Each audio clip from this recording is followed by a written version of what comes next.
Hello, everyone.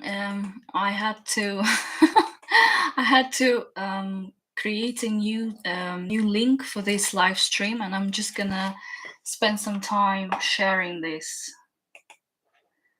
Just a sec. Copy. Mm, that's annoying.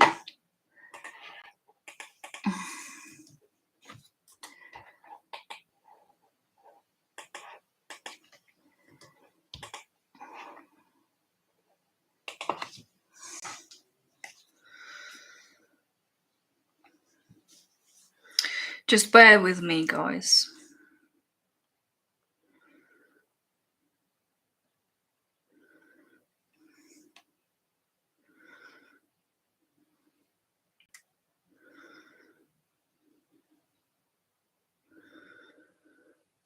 Mhm.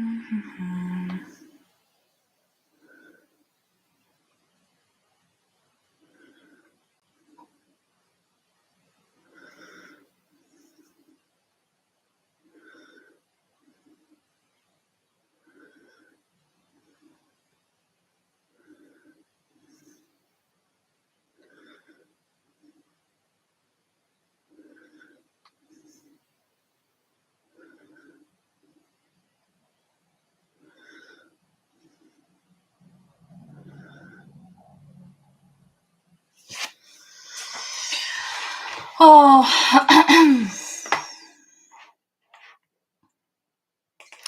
just gonna put this on my YouTube as well, on my YouTube channel. Oh, I have 6 people now join. Yeah, I'm very sorry, guys. So, I have to spend time and then learn how to switch between face camera and just webcam.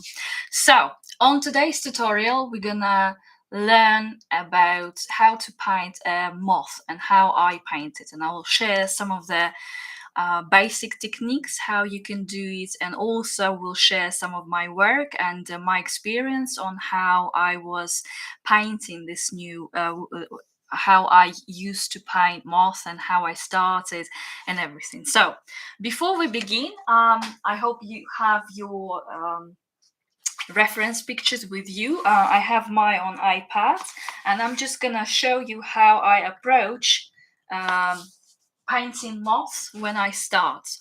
So in the beginning, I am have my reference picture, and before I start doing anything on my um, paper, I usually look at my reference picture and see where's the lightest parts on my reference. So because we are ignoring backgrounds and we are looking for the lightest parts, because in watercolor you're supposed to start with using light color and then you build it up to darker tones with more tonal values, with adding more and more layers if you need it. So on this picture, I can outline and see like what are the lightest parts on my moth, and then I'm also can think. So for me, no, sorry. Oh, that's better. So for me, I also prefer to do all my first layer for the moth in one go. So I only start with very light colors, and I don't bother painting wing by wing. Some people separate moths and paint, for example, these wings first and then these things after, because they are similar. But I like to put one layer in one go. So when I start, I always look at the most light pictures if you work, most light tones if you're working with watercolor. In gouache, it will be other way around. You start with dark and then build up lighter and lighter, adding white gouache. But we do in watercolor, and we are gonna try to do it more in traditional way, but then in the end we will try to add just a little bit of gouache, or it will be optional, to be honest. So I outlined all the colors, so I'm gonna now premix some colors and tell you the most important technique that will help you to sort of never fail and really build up your skills when you approach everything when you paint. So, and this technique, I don't know how it's called, but basically the first layer you start the lightest and you start with the biggest brush. So for our painting we have A4 size. I mean, it's slightly bigger, slightly larger because it's arches, and it's 300 GSM arches. And I'm using so I'm going to be using my brush size number 8, or it can be bigger. It depends how comfortable you feel in using it. Hello, Wendy from Minnesota. Yeah, by the way, in the meantime, you can ask me questions and chat, and I will try to keep up and reply to all your questions. So let me know. So the first layer will be with the biggest brush, and then it will be the lightest layer. Then we will have to wait a little bit, and then we will swap to slightly smaller brush. It will be size, let's say, number 4 or number 1, and then the last one will be even smaller. So I'm going to be using really tiny brushes, but you can go even tinier. It's up to you. But yeah, so I'm going to be using 20 from Pro Arte. That's my brush. And the idea of that technique, as you start lighter with a bigger brush, next layer will be slightly more concentrated with color with a smaller brush, and the last layer will be just details. So with this approach, I can guarantee you that it will really improve your technique. But let's test it. Let's try it. So for the first layer, so I am going to be using water, tissue, my palette. I don't know if you can see. I'm gonna try to move it so you can see all the colors like this. Ooh, just a sec. The main thing that you can see the palette and concentration of color. So I'm going to be starting using brush, well, it's from Polina Bright, size number 0, but I would say this is like 8, 10. So I'm adding a little bit of water, and we're going to start, as we said, with a very light color combination. And because we're going to do it all in one go, we're going to start very light. So I'm thinking of using a little bit of yellow ochre. As you can see here, I already added some water, and then I'm premixing just a little bit of yellow ochre, and also drop in here raw amber. So this will be my basic color. And also, coming back to the moth, what I forgot to tell you is understanding the colors, cold and warm colors. So on this moth, I can see that the lighter color here, they're actually a little bit colder than here, and here is very warm, isn't it? And also here is quite cold light colors, and here, but here they are very warm. So we will keep this in mind, and also we're gonna think and decide that this area, sort of upper part of the moth, is slightly darker. So we're gonna apply this knowledge to our moth. So I'm using this color. So I've pre-mixed a little bit of yellow ochre with raw amber and water, and I'm just gonna, let me just move a little bit. And I'm gonna start from left wing, and I'm just gonna apply a little bit of water, and then I'm just dipping my brush in the water, and I'm just spreading it across. Spreading across my moth and its wing. But I'm mostly gonna cover with this color. I'm mostly gonna cover these 2 wings first, because these are colder wings and they don't have this color. So just bear this in mind. So I'm just filling these wings with water and the very diluted color. And I'm going like this.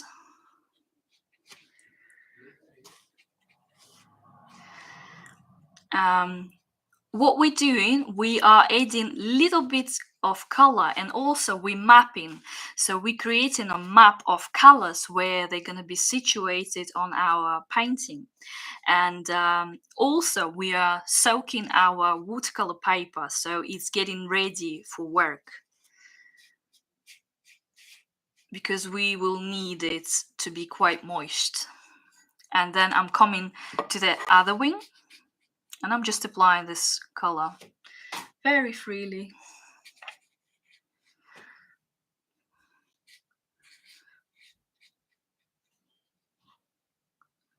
Like this.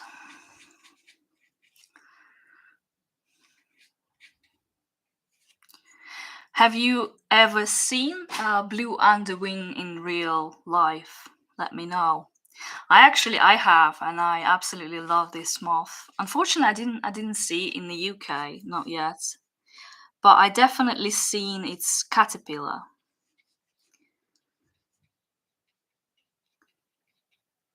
So with tip of my brush, I'm just going round these ruffles on the wing, and I'm using more and more color. And then I'm thinking, so where on the reference picture I have a warmer color, so I'm just premixing a little bit more of yellow ochre and raw amber. And to be honest, I'm thinking of having more of yellow ochre, and I'm just dropping it like this on an area where we have this color, and I let it spread. Let it spread a little bit. Again, I would say that painting moth, especially using lots of different layers, it really depends on what paper you use. Ideally, it should be 300 GSM or more, and it has to be a good quality watercolor paper.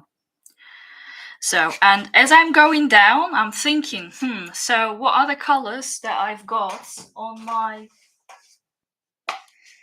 wings? So if I look, I would say that I will start with the lighter color that comes here, because we can also build up the darker color on top with different layers, right? So I'm going to be using a very diluted version of Prussian Blue, and I'm going to add just a little bit of Payne's Grey. So I'm premixing Payne's Grey, and as you can see, I added a lot of water here, and a little bit of Prussian Blue. So this color is very weak, and even from here I'm just moving a little bit of paint and then adding more water to make it even more weaker. So it's going to be even more weaker. So, and then I'm just gonna apply it, and then once I apply it, I'm just adding some water, and I'm not really worried about some of the layers merging together.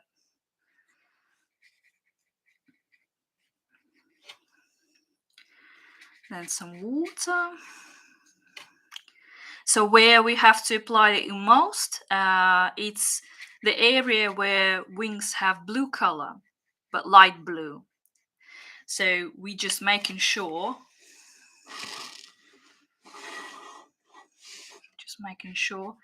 that it has that color sort of in this area first. And then with water, I'm going down and I'm adding water to all the parts of that wing, just filling it up with water. Again, don't make paddles. It's just it's just to make it glaze, like this. It's our first layer, and as I said to you, that I use the bigger brush and I paint it in one go. And I start with the lighter colors that I can see on the reference picture. And then I'm thinking that, sorry, I just need to, I only have my reference picture on iPad. Just a sec. Come on. I'll put it next to it. Yeah. So as you can see, it's very, very light, and like I said, I don't use concentrated colors for my first layer, but I wait till all the colors sort of go down the paper, and then in this time I can use the same light blue combination to go round and to paint the head of the moth, just to add moisture to those areas, because I like all the bleeds that goes from one area to another area, and sometimes it just creates nice color combinations together, and they're sometimes very unexpected, and I guess I like it that way. So I'm just mapping out where everything is going, like this. And then I will add some more blue. And then at this point, I would say that we're gonna start and concentrate on painting these wings first, and we're gonna leave these. But before we proceed, we might add just a little bit more blue to this area. So I'm gonna premix a little bit more of Prussian Blue, and maybe even blue hue. Yeah, blue hue. And a little bit of Payne's grey, just because it's not so bright, so I wanted to go a little bit duller. So, and what I'm gonna try to do, I'm gonna put this color sort of not inside this ribbon, but like outside a little bit, so I know it will go and spread inwards a little bit, and I know that this area will be darker, and with covering different layers I can control it. So I'm just gonna paint it that way. And the same, but I will use a little bit more of Prussian Blue on top because it's brighter if you look at the reference picture. So I'm just gonna do this way, like this. Hello everyone. And then what I do periodically, I would say I do quite often, I love doing lift the pigment technique. Have you ever heard about this technique?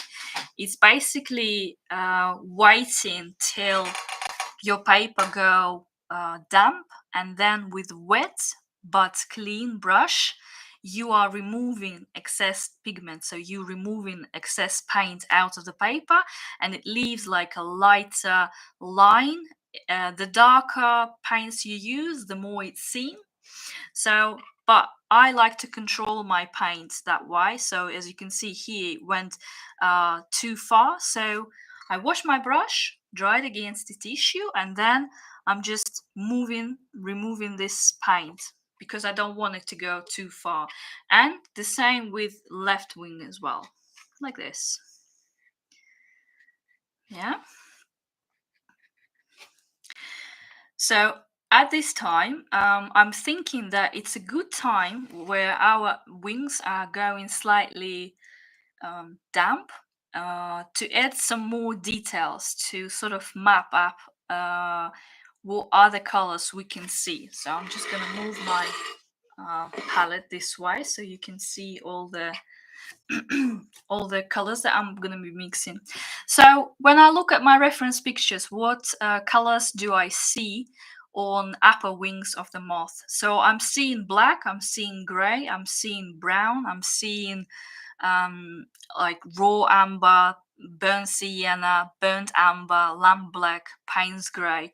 So this kind. So they are combination of cold colors and also combination of warm colors, but we're gonna probably start with a little bit warmer combination. So I'm gonna be trying to mix. So I'm using burnt amber and I'm premixing on my palette. As you can see, it's not super it's not super watered down, so it has more concentrated colors in the paint. So, and on a line drawing that I've sent, I just mapped out and drawn for you just the simple lines on for the moth.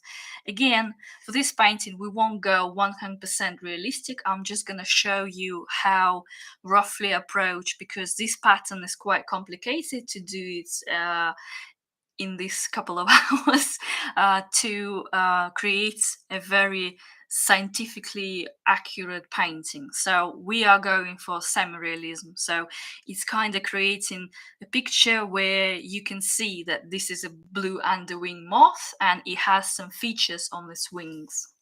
So I'm using just my burnt amber, and I am probably gonna add a little bit of Payne's grey to my burnt amber like this. I'm pre-mixing it. I'm still using my brush, my bigger brush at this point, because I know that my paint went damp. Again, it depends what paint, paper you use. If you feel that your paper went dry, have a bigger brush. I'm showing you the brush. Have a bigger brush, water it, and then go over to make it moist. Okay, so let's start. So I'm thinking that that moth has some lines going across each wing, so I'm gonna just test how my paints are going, how it's spreading, how wet it is. So I'm just repeating some of the lines and then just covering it. As you can see, mine is still quite wet because you see how it's growing. It's growing outwards, and that's the sign that it's very wet. And then I'm moving on to this side.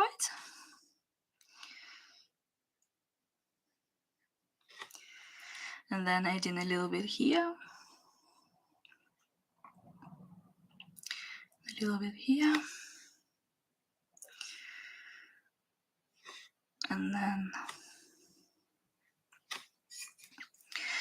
remixing a little bit more of just burnt amber, because it just feels that here is a little bit warmer.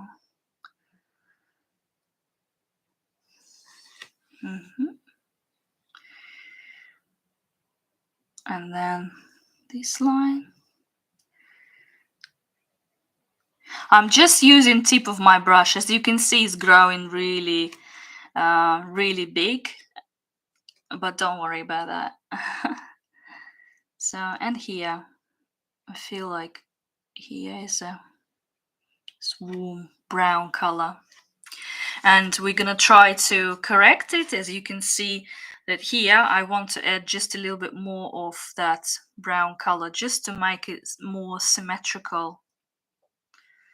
And here you can see it's already dried out. So what I do, I wash my brush and then I'm just blending it together. And then I'm washing it again, and then I'm just blending that corner. And I know that I can correct it later. So like this. Here you can see that it grew on my other wing. So I'm washing my brush, I'm drying it against the tissue, and then I'm just removing or moving this paint out. So I don't want it to be on those wings. Again, it's not so crucial because as you can see on our reference picture, just a sec, we will be covering this with darker colors. That's why I'm not so worried about it at all. I just like to be in control of some of the areas that I'm painting and add colors gradually. And if they bleed in one another, I like to sometimes just move it a little bit and control. Here I'm just adding some burnt amber to the leg, next to the leg, and I allow it to grow. And here as well. And then I feel like here is a little bit of brown as well in the middle. Maybe here. Usually I paint my moths for, I would say, 3 to 5 hours. It depends on the size, but this moth, I think it would take me about 3-4 hours.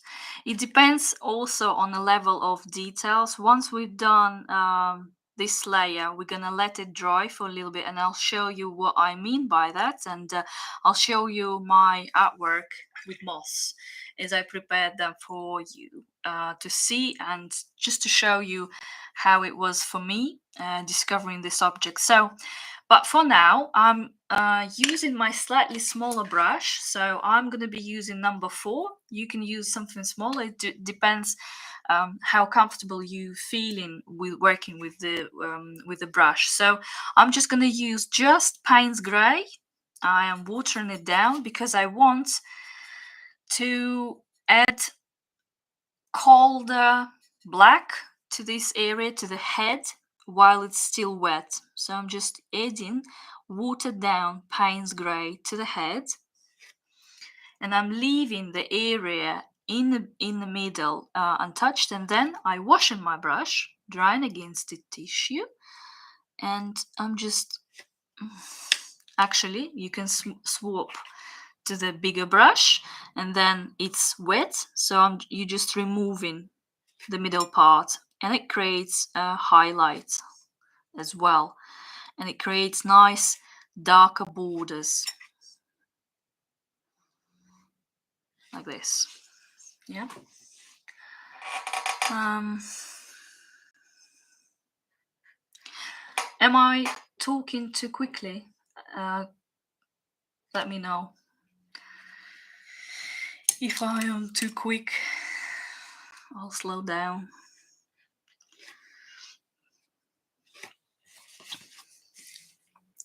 So as you can see here, we're just trying to create and see, okay, what are the next level, what are the next colors. So the lightest color is still here, it's seen. Then we're building within one layer, we're adding some more colors, yeah, and we are creating the shape of our moth. And here I can see that I want to add a little bit more of brown color here as well.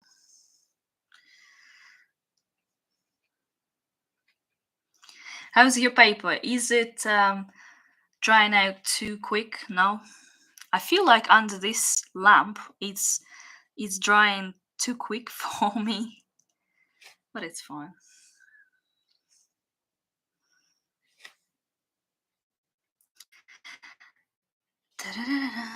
And then with the tip of my brush, sometimes I go and if I see that some paints didn't go all the way down to the edge, I'm just helping it to move down with my brush and make it look nicer.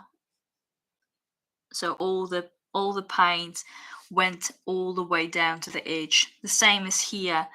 Just feel I like not to have this sharp borders for the first couple of layers. And then with adding more and more layers, you create more sharpness because you will be painting wet on dry. This is what gives you that effect. So, right.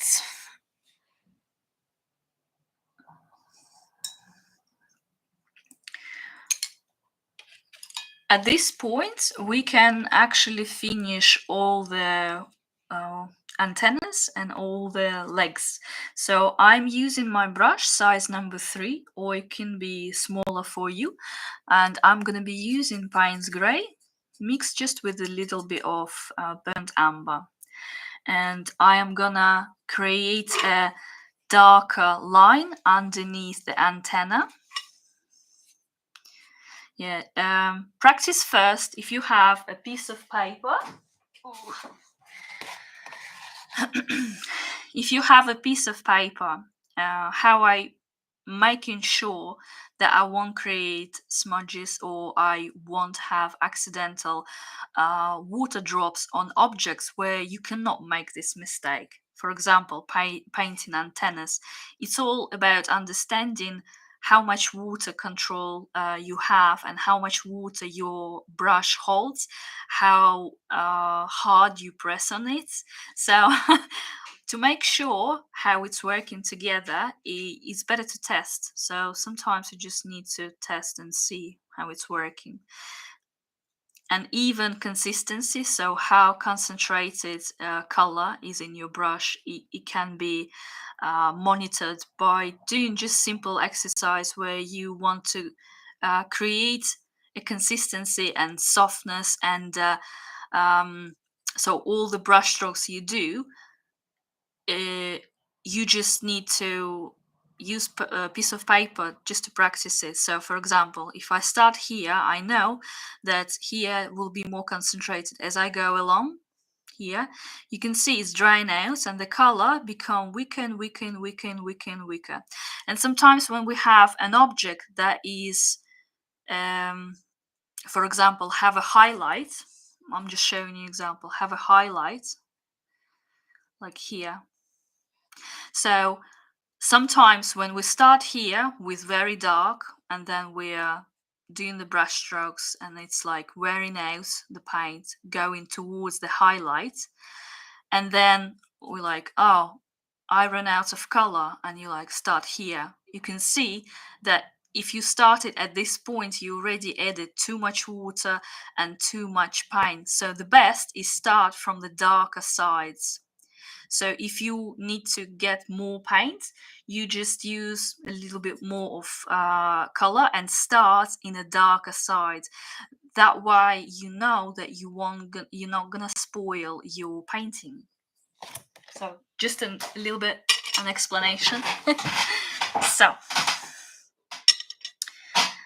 let's paint our antennas. So I'm using my brush size number 3, and I'm going to be using Payne's Grey with a little bit of raw umber. And I'm going to paint this line, making sure that there is no hair sticking out. And you just don't breathe.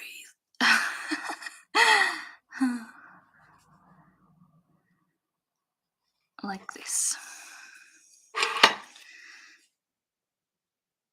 And then I add a little bit more color so it's bleeding inside the head, and from the other side I'll do the same,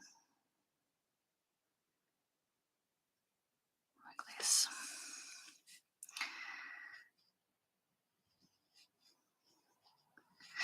But here you can see that I made a little mistake because it's slightly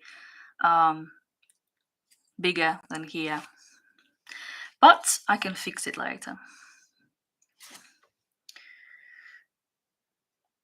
Just a sec.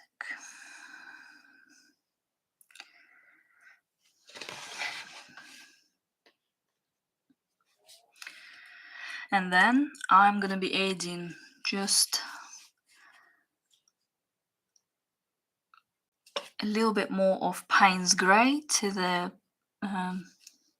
leg of the insect, and then just gonna paint its shadow, so like a darker line underneath, just to make sure, just to map for myself where everything's going and where will be the darker side, so where the shadow goes.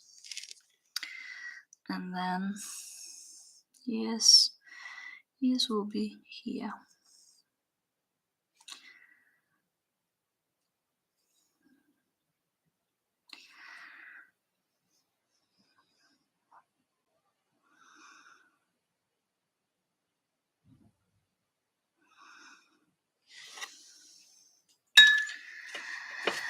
Like this.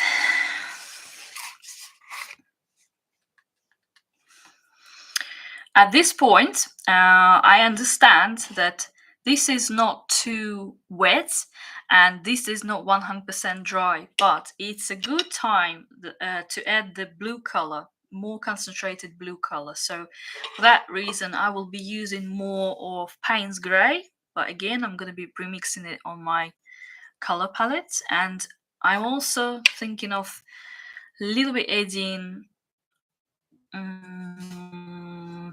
ultramarine, probably. Yeah, ultramarine.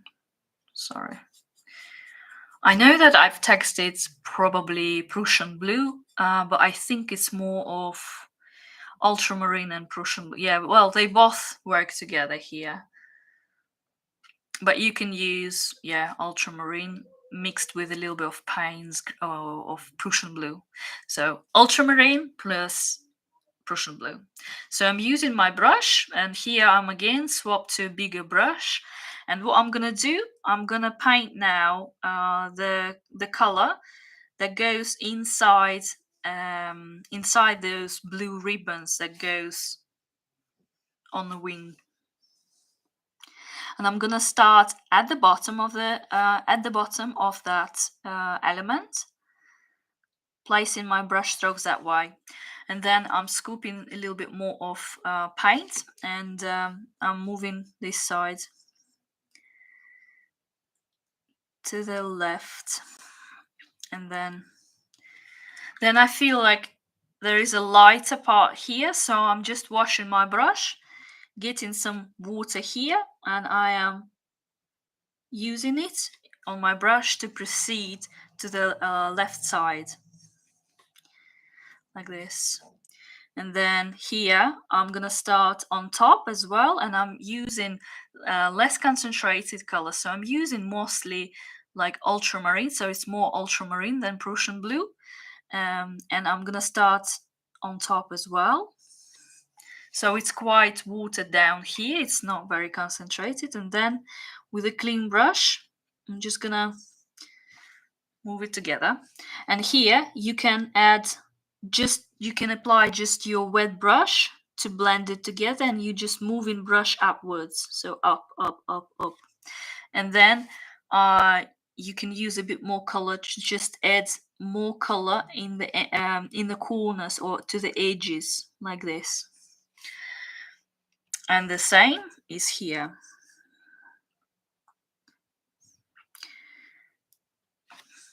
And then I'm washing my brush, I'm drying it against the tissue, and then I'm just moving and then blending it together, making the edges as soft.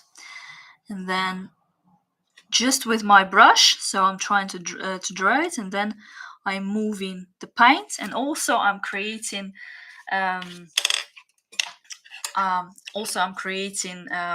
sort of highlight here. Swapping to a different brush, because with some brushes it's easier to do certain effects. So with some of the synthetic brush, it's easier to do for me than others. And here, while it's still wet, I'm just moving some paint from the center, like this. So I'm washing my brush, dry against the tissue, and then move like this. Move.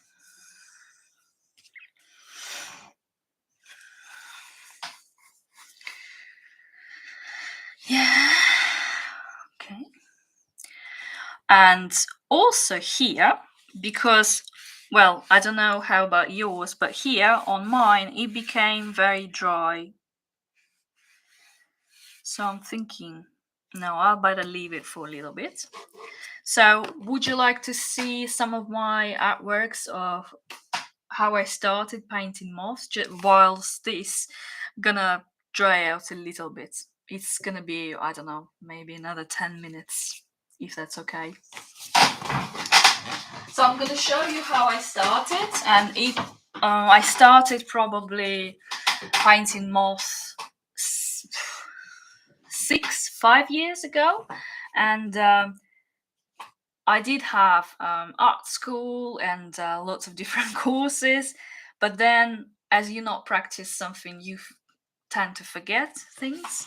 So when I started after a very, very, very big break, I started painting like this. So these were my first moths. It's not even watercolor paper. And I noticed that I've used just plain colors, and I am not trying to experiment here and paint it as, however, this is watercolor, it's not gouache, but I used it like gouache here. So if it's black, it's 100% black. So yeah, those were the first ones. And then this one was done a little bit later, and here I already started discovering the richness of details on the moth, and I started adding more details, and I thought that, you know, that it's not only one brown color on the moth. So this is how I start painting. And then I decided that the best way to discover this topic is to size up. So I decided to start bigger. So I start painting on A4 size, but this is like watercolor mixed with gouache. So I finished with the gouache. And then this one as well, it's like mixed media. So this is red underwing, I suppose, or yeah. So here I've started with using watercolor, and then I'm adding white gouache mixed with different colors at the end. And it's very important if you're working with two mediums, how and when you apply them. So if you're using gouache, use gouache at the last point, because if you're gonna go over with watercolor, it's gonna create not very nice combinations, and you know, your white gouache will go and spoil your painting basically. I'm actually tempting to show you what's gonna happen if you do that, because I did it. I did it once. So, and these are the moths that I've done probably 4 years ago.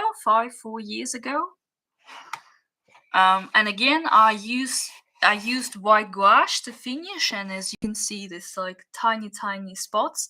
What it gives you, so if you really want to celebrate all the details on moss and notice everything, I recommend you to size up and paint it on a very big scale, just to explore it and see and notice all the details before you go down. So this is with gouache as well. And then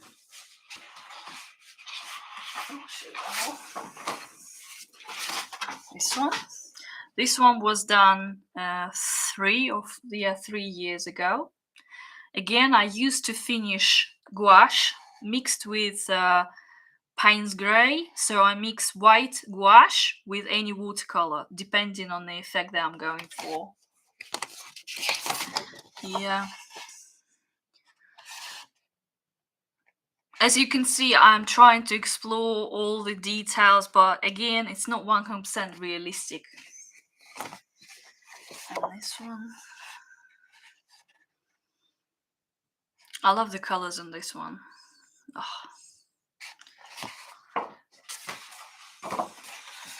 And then I decided to combine. So this painting, so this is an original, so it was all planned to go on one A3 size. Like this.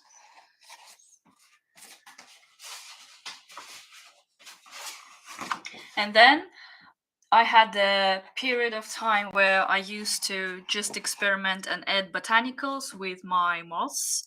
And I still absolutely love doing it. This one is a recent one. This one is a recent one. I absolutely love that one.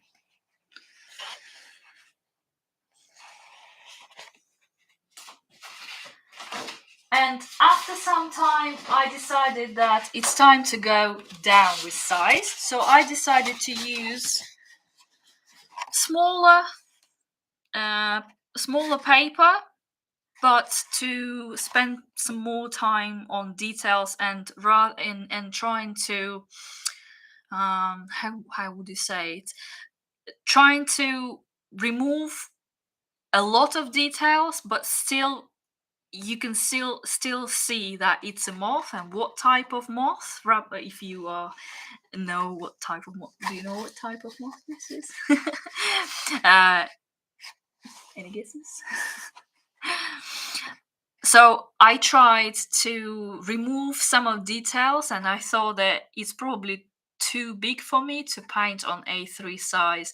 However, it really depends what you're gonna use it with, because sometimes understanding how you're going to use them help you to plan ahead. For example, if you are planning to do very big posters, you need something to work like A4, A3 size. Or if you're planning to do wallpapers, it's the same. Oh, thank you. I absolutely love her. Yeah. So this one done recently. Again,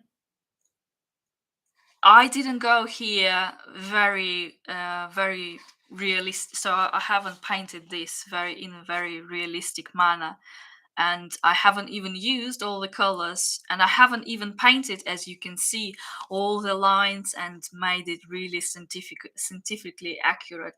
But yet you can see that's what type of moth this is, and it has gorgeous. I'm really liking this one. This one. A4 size, and this one just an experiment where I sometimes like creating illustrations as well. Okay, yeah, so I just thought that I'm gonna just show it and tell you about my experience with working with this object. And I'm really passionate about moths and insects, and I am happy to share all my knowledge with you.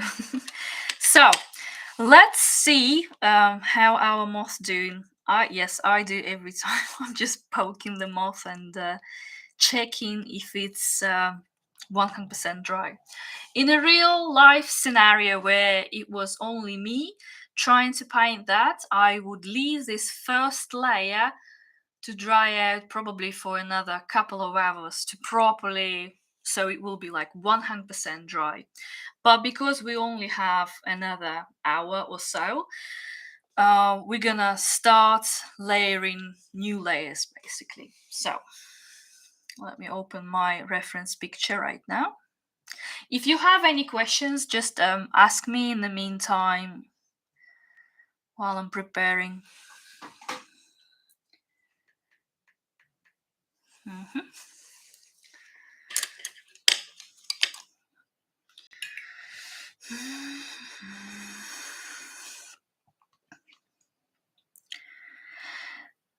We're probably gonna start with painting these wings first, and as I mentioned the technique in the beginning about going down. So for the first layer, we use the bigger brush and we painted the whole moth together in one go.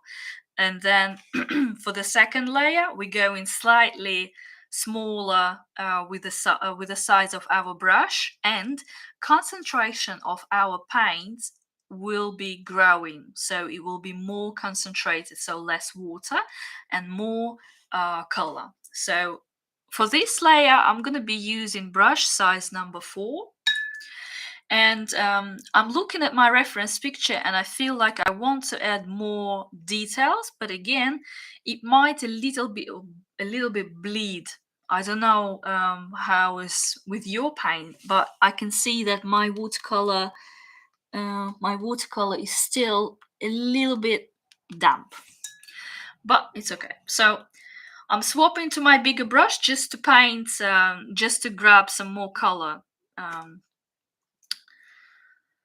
So I'm thinking of mixing again burnt sienna, not burnt sienna, burnt umber, I'm sorry, burnt umber.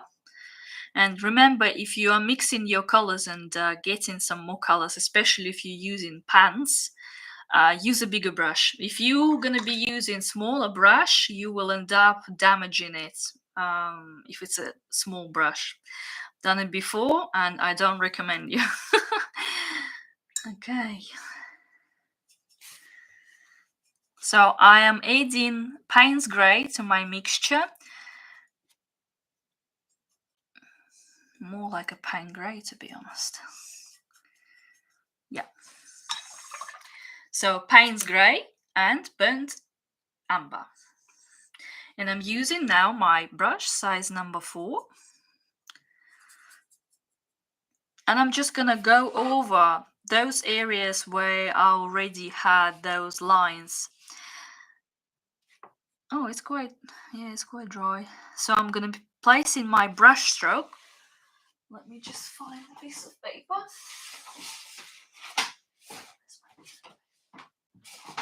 Just a sec. I lost it.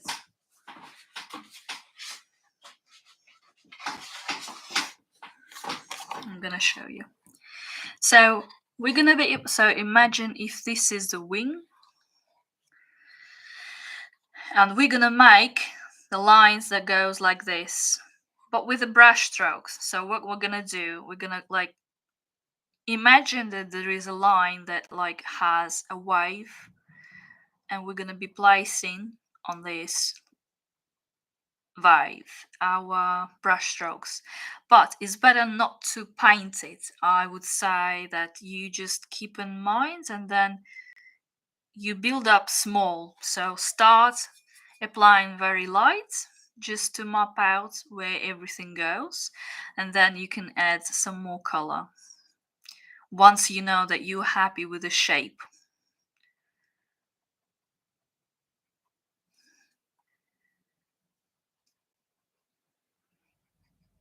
Sorry, they're quite wonky because I'm not using my hand for support. So let's start. So I'm using burnt umber mixed with Payne Grey, and I'm using my brush size number 4. And I'm gonna just paint all these waves. So something like that. Then you can use a bit paint to join some of them. Just create boldness, and the color spreads nicely in between them. And then we're gonna go down here.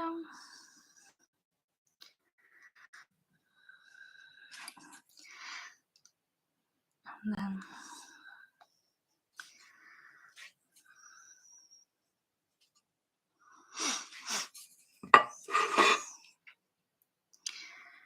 like this.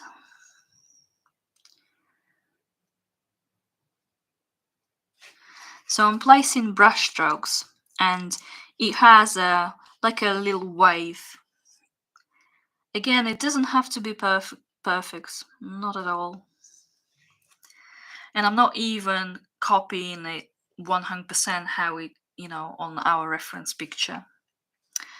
And here as well, I feel like this one is a little bit, maybe not that big.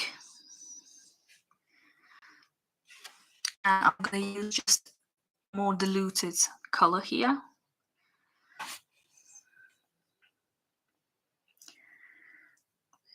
Then you can see that I'm like mapping out and just making sure that, okay, this is gonna go like this for me. Then I am moving away and looking, okay, does it look okay, or does it needs to be fixed?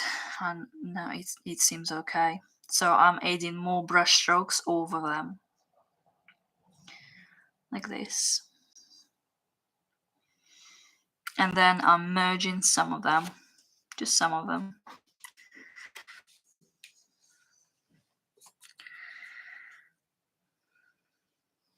And again, I'm getting more color because I'm running out, so I need a little bit more concentrated color. So I'm using Payne's Grey and burnt umber, pre-mixing on my palette, and just dumping this color on a wet line. Not all the way, just in some areas.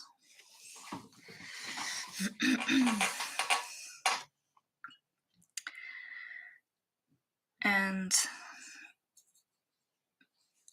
we're gonna turn our painting so you won't be placing your hand on that wet piece. You will be placing your hand somewhere where it's dry, or use any type of protection that you use. And then we're gonna start from the left wing.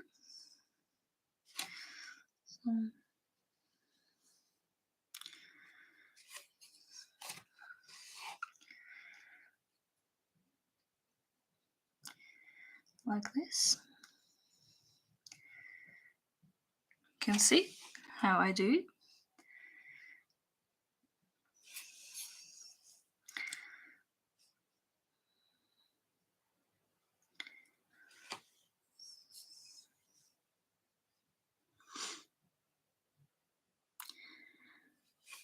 And then I go again and add some more colors.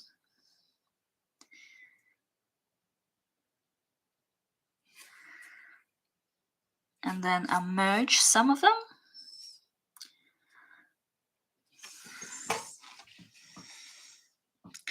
And then I add, premix a bit more of Payne's Grey and Burnt Amber together on my palette because I ran out, and it's actually more of Payne's Grey, and I'm noticing that on this side is actually darker, so I add more darker color, so there's more like Payne Grey, dark Payne's Grey, because this side has more like a darker color here.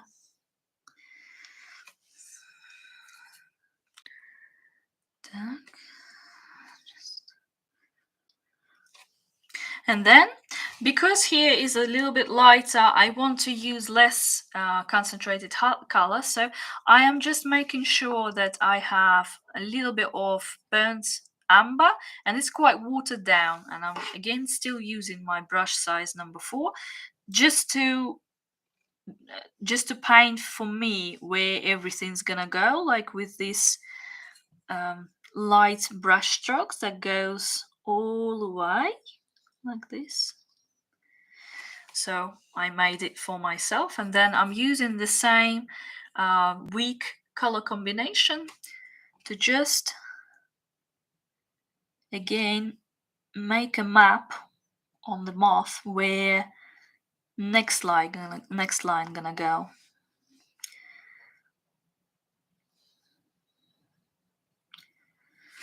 Like this. And then join some of them. And then at the top it's more like Payne's Grey, so I'm using Payne's Grey more than Burnt Amber to start with, and then I'm just going around the wing. And then also there is a few section on our head, so it has, I don't know if you can see it, I'm just outlining this for you. It has different sides of how hair grows on the head of the moth, so like this, and then like this, just so you can see it.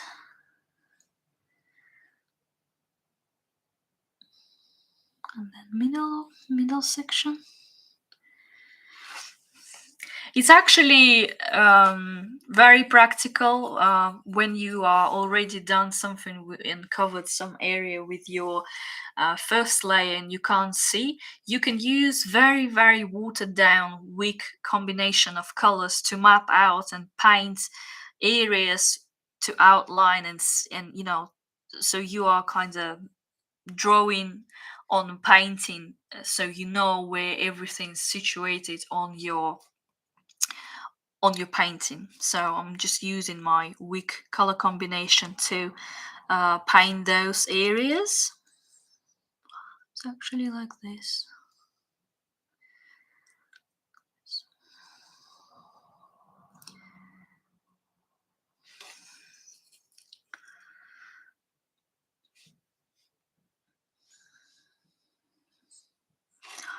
And these are two lighter areas with lots of fur that we can add at the end. So with my brush, I'm just outlining the sides of the wings, the edges of the wings, just so I see them better. You don't have to do it, but just like this.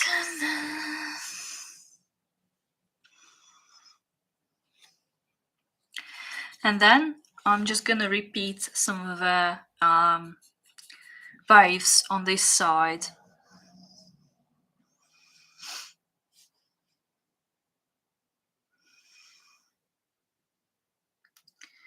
Going up, down, down, up, down, like this. And then you're placing more brush strokes like this.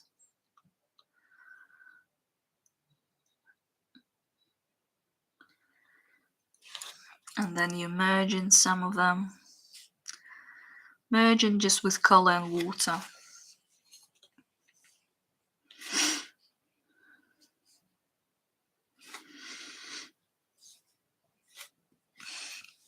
Then I'm premixing a little bit more of Payne's Grey with burnt umber. And I feel like here is more darker than here, so I want to add some more color here. So I'm using more Payne's Grey. I'm just turning so I won't make any mistakes. So I'm adding Payne's Grey here. And my brush strokes are a little bit longer. And here as well, as I'm coming down here, just want to add more brush strokes. Like this. And then on top.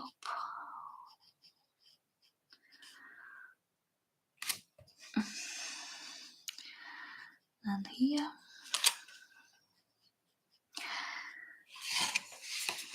Like this. How you all doing? Here I'm using some more Payne's Grey to add to the area next to moth head.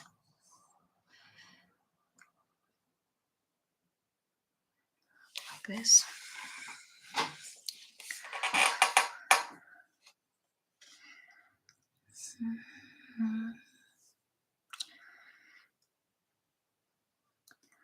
And then I'm just placing some more darker color to some parts of my moth head, but like it's so it's body. So yeah, that's the head, that's the body. And also I can at the same time outline eyes of my moth. I'm using just tip of my brush just to paint outlines of it, and now I'm gonna leave it to dry a little bit like this.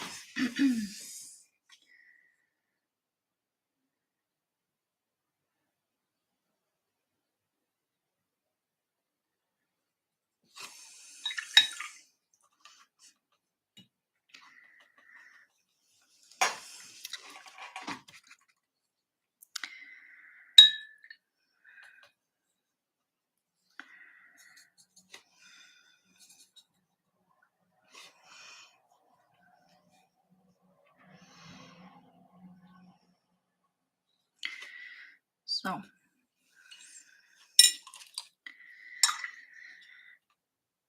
at this point I want to leave a little bit my upper wings, and we're gonna paint our underwings. So I'm just gonna move it a little bit so you can see it. So for that color, it's we're gonna use black color, and I'm gonna try lamp black for that, and I'm gonna be premixing it with using my bigger brush, and we're going to be painting wet on dry. So the paper here is reasonably dry, so yeah, it's gone dry right now. So I am premixing lamp black, and I'm thinking that I want to make it slightly colder, so I'm dropping there a little bit of Prussian blue, and I'm going to show you. So this kind of color. And again, if you look closer to that to our reference picture, I feel like here is a lot darker area, so it's quite dark, where here I can see even slightly pinkish colors and grayish colors. But yeah, I can definitely say I would leave and add a little bit of purple like here, or any purple you possess. So let's start. I'll probably suggest you going down to the brush size number 4. Let me find 4. Yeah. So I am using my color combination of lamp black mixed with Prussian blue. And I'm gonna start with the top of left wing first. And I'm gonna add this color just to make, so we're gonna paint this triangle, avoiding this area. So I'll show you how. So I'm gonna start here, and then I'm just outlining the area that I'm gonna be painting, and then I'm filling it in with color. As I said to you, remember we were painting first layer, that we can actually gonna cover that blue with darker color. That's why it's not so important. However, leaving this color is important. So I'm going down with my brush, and then I'm washing it, drying it, and then I'm just gonna use a little bit of water. So I don't want it to be very concentrated in color. Just like on the reference, you will see that there's slightly lighter area here, so it's not so dark. And I'm just gonna use just a little bit of water and diluted color to paint black area on the wing, just like this. And then I'm gonna generously add lamp black with Prussian blue, but it's more like concentrated, and you can see all this area here is quite dark, so I'm just dropping just a little bit more, like where the spiky edges, like this, and then maybe just a bit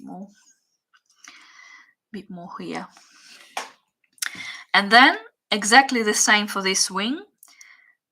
And so I'm gonna be leaving this area in the middle for a little bit, so outlining it. Then I'm washing my brush, and I feel like here I want to make it a little bit lighter, so I'm just with my brush making it smooth, so my brush is clean and wet, and it's just I'm just blending it together. And here I'm just adding a little bit of water, so I'm just painting with water right now.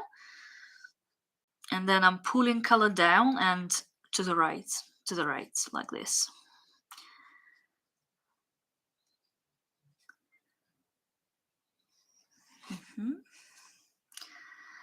And then I am creating those slightly spiky ends, adding some more color, and then just dropping only with the tip of my brush. I'm just dropping some colors, like here, maybe a little bit more. Here is quite dark.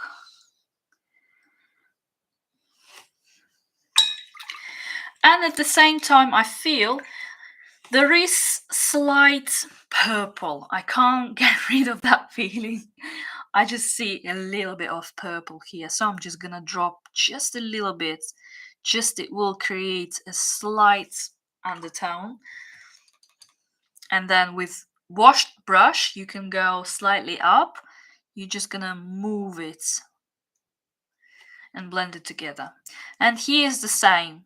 I'm just gonna blend it together, and don't worry that our black is not 100% black. Actually, because watercolor is translucent, it's nice to see all the colors, and we're gonna be placing more layers on top of this one. so it's nice that you can go and look through all the layers. So it's already 2 layers here. So let's paint this part now, and I'm gonna start with using just purple lake first. As you can see, especially on the border, it has that color. So I'm just gonna start with purple lake like this, and then a little bit here.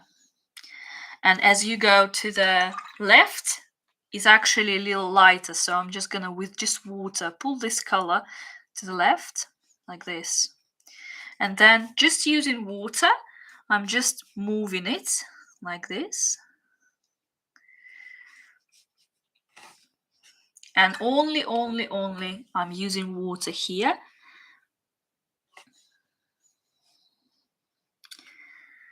And I feel like the edges of our wings, they are, well, they seem slightly colder on one wing and then a little bit less colder and warmer on the other wing. So what we're gonna do, we're gonna make sure that that water goes in all areas of these wings like this.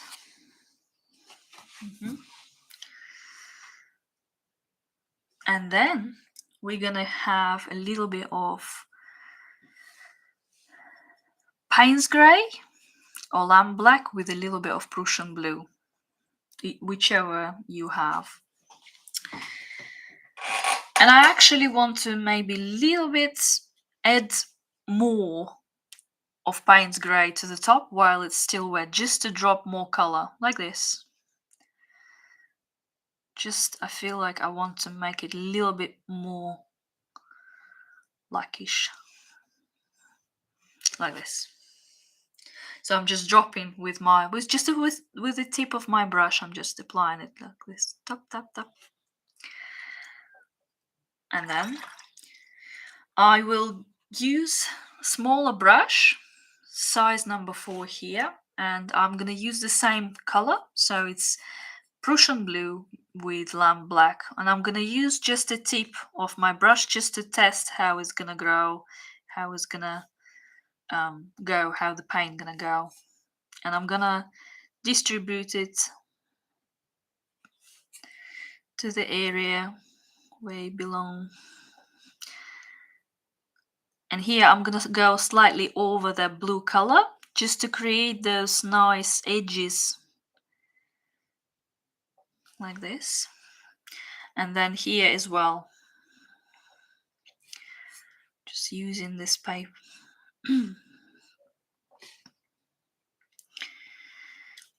You only need to apply here at the top. As you can see, that's quite wet, so it grew.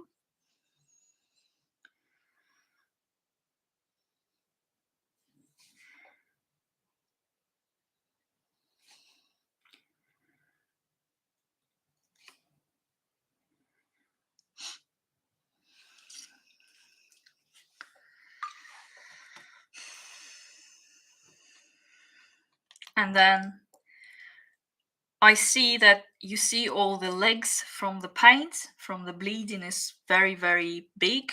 So what I want to do, I want to correct it and make sure that it's not gonna grow too big. So I'm washing my brush, cleaning it against the tissue, and then I'm slightly collecting it and pulling it back.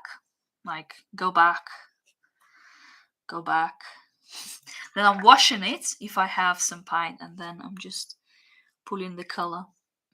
And if I didn't succeed, I go over, I add a little bit more water, and I'm just pulling it back. And then I'm drying it, and then I'm just moving it like this. And the same as with this side, left wing, but it didn't go too crazy on this side. You see, with watercolor, it's all about understanding how and when to apply your paints. how your paper gonna work with the colors, with the wetness, with what effects you're trying to achieve. It's all about water control and understanding how it's all when is the right time to use it. So quite like this effect right now. So I also think that here I might correct it as well a little bit. So I'm removing some paint, and what it does, it actually shows me some underlayers. So as I mentioned before, watercolor is translucent, so you can see the underlayers, and it creates such nice depth and interest, gives a lot of details. And that's why I love watercolor, that you can create really stunning color combination compositions where you just mix in different layers and see how it all working together. So what I'm doing right now, and I'm creating slight highlights on my darker part, so with my wet brush, and I dried it against the tissue, and I'm just moving some of the paints out. As I said, lifting the pigment technique is seen very nicely on the darker colors. So on the yellow color, if you're going to use yellow color, it doesn't look that good. I mean, it's not seen that much. But on the darker colors like blues, browns, blacks, you can notice it very well. So just like that. And I feel like I want to add just a little bit more of lamp black just in the middle between of these two wings, like this. So as you can see, it will just create that it's like a little more depth inside this area, and because it's still wet, it's gonna grow and create a nice bleed because it's all quite wet, like this. And probably maybe just a little bit in some areas here.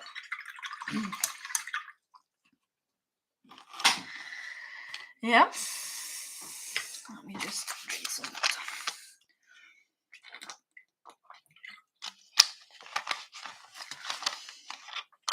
So we're gonna leave this area for a little bit. And we're gonna work on these two wings again.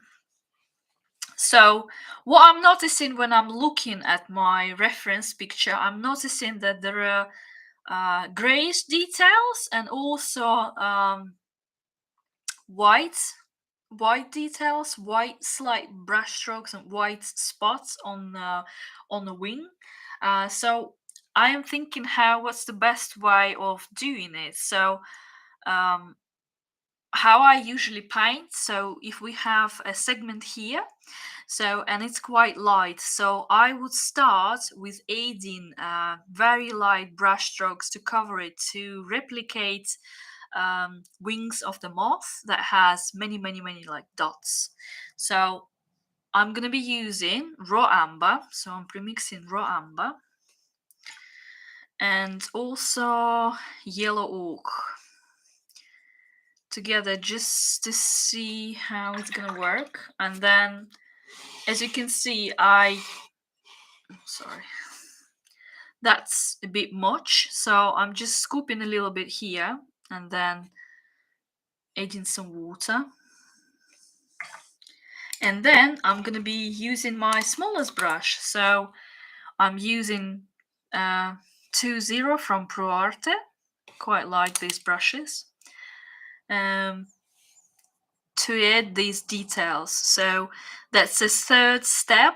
As we go into our next level, next layer, we are adding other colors, or like they don't have to be concentrated, the most concentrated, but you are applying them boldly, so paper is dry and you are using smaller brush to finish it off.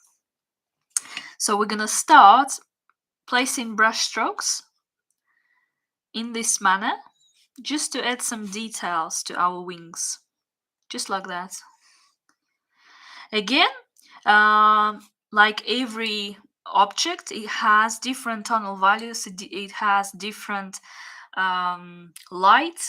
So I feel like some of this area, I want to leave it a little bit lighter, so I will dilute the paint that I've got right now if I go here. But here and all the other areas, I can still use this color. So let's fill in some of the areas that we have on the right wing using color combination of yellow ochre and raw amber. And I'm using my small brush.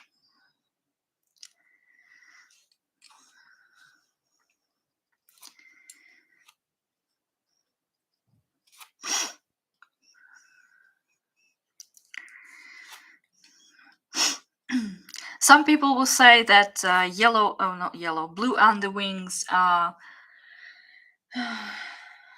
have really gray wings, but like I said on this reference, it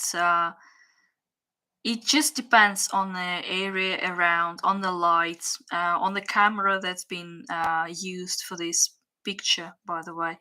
But I've seen blue underwings, and their colors on their upper wings are mostly grayish, but they have brownish undertones as well. So we're gonna add just a little bit next to some of the darker lines as well, that color. Just a little bit, just to a little bit add warmness to our wings.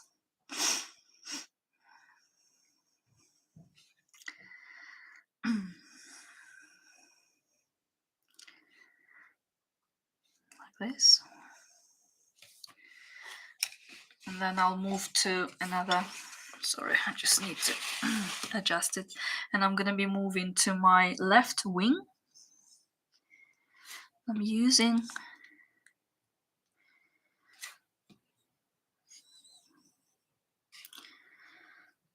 as I said to you before, we are not painting 100% super realistic painting. It's just to show you how to build a picture of the moth using different brushes, different techniques, and different layers. How do you apply colors and layers in a way to achieve boldness and then to build up the picture of the moth. So as you can see, with adding this yellow color, it actually goes really well with the blue and gives more of the detail. As you can see, I am not even looking really to my reference picture to apply. I'm just looking, and what I do, I squint my eyes and I'm thinking where I didn't apply this yellow paint so it will look balanced. So just like that.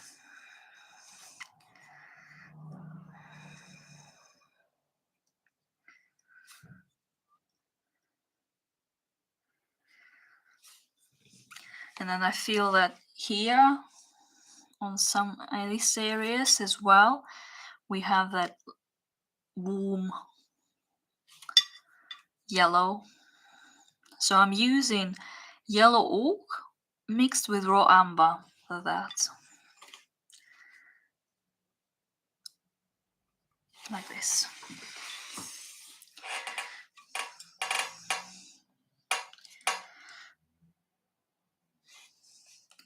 A little bit more. I'm pre-mixing a little bit more of yellow ochre and raw amber together. Breaking my own rule. Using the small brush. I always do. I'm just too lazy, I guess.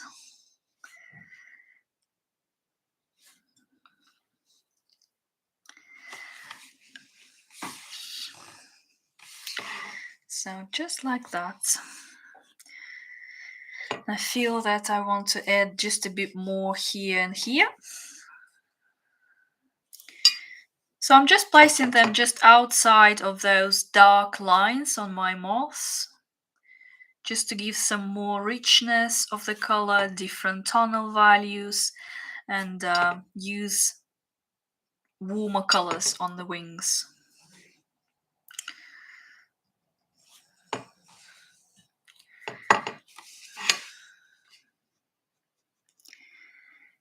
Like this.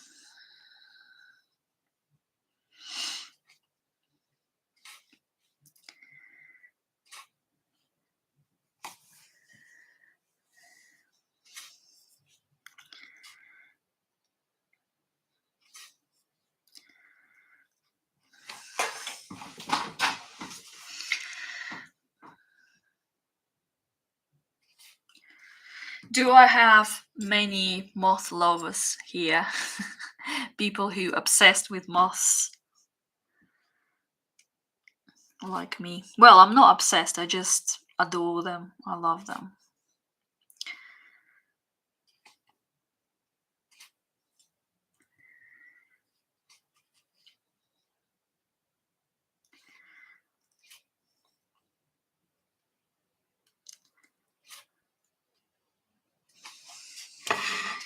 Nice yellow colors.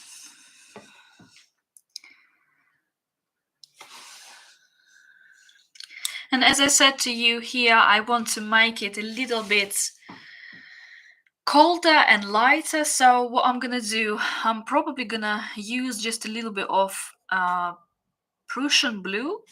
I'll try to show you on the palette what I'm doing.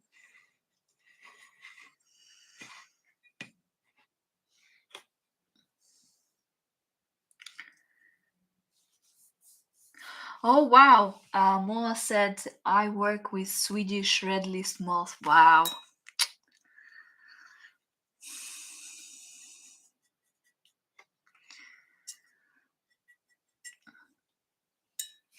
So for this area, I want to use a very diluted version of those two yellow colors. So I'm using yellow ochre and raw amber, but it's very little. But I'm just adding just a little bit of Prussian blue, and we'll see how it looks together. Not great.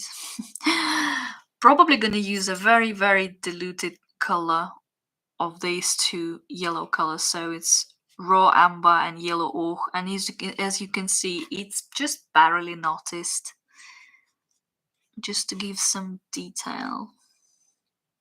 And I'm mostly placing them next or under the black dark lines, those waves that we painted before. So like this.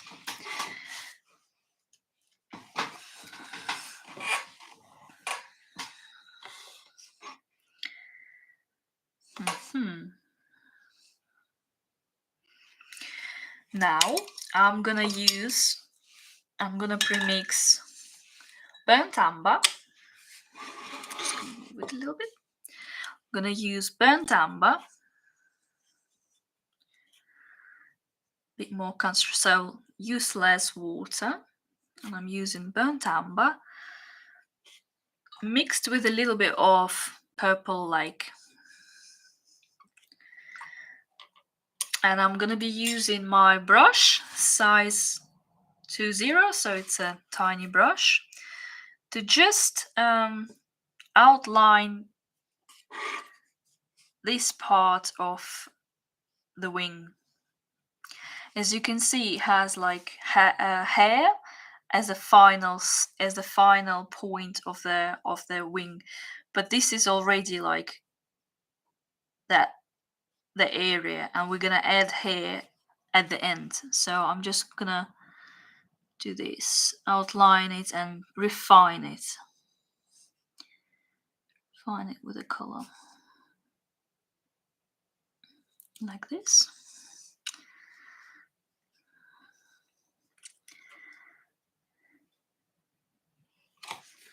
And then from the other side too, just a weak combination of this color, burnt amber and purple like together. like this. And then I also gonna be dropping, as I'm noticing that in between those lines there's a darker spots, like in the middle of those. There's like darker areas. So I'm just gonna place a bit more color in between those.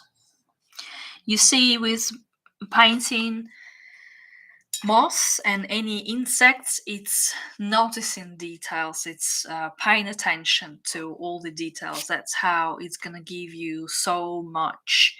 You're gonna learn so much by trying to replicate all these small details. So at the same time, even if it's wet, I'm gonna be using my brush size 20, and I'm gonna use very weakened color combination. So this is Payne's Grey, and as you can see, it's very weak. And I'm gonna just paint heathers, hairs, heathers. Yeah, and I'm placing them that way, like this. And I don't mind some of them blending together with this color, purple color. And we're painting them.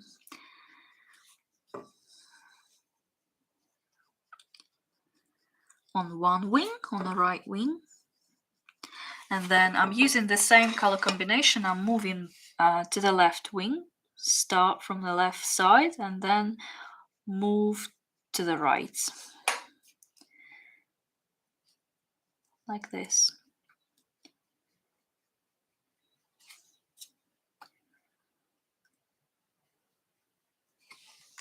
Bit more water.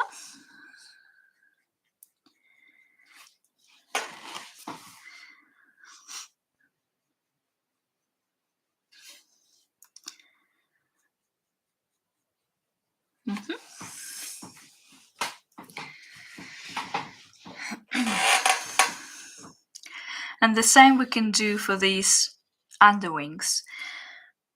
Probably we're going to use the same color combination, so it's just diluted Payne's Grey, and yeah, and that's it. But what I noticed in that on these underwings, the hair is a little bit longer than on these wings.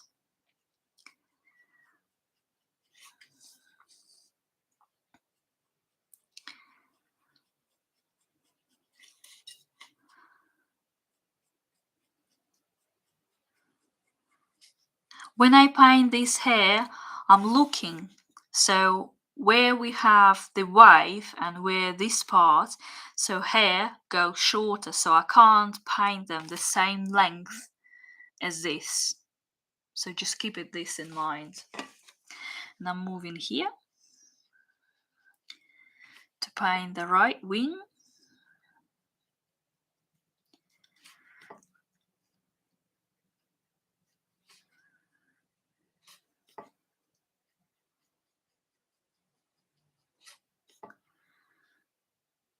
And then while it's still wet, I'm just outlining the edge of the wing, and it creates a nice border. Creates nice border here as well. Doing the same using Payne's Grey to just refine it. Like this.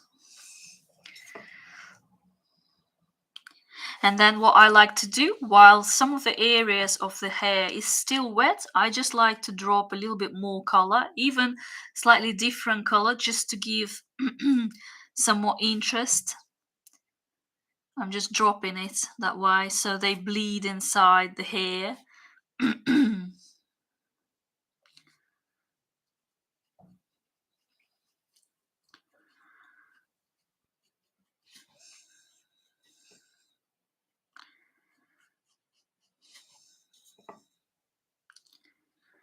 Like this.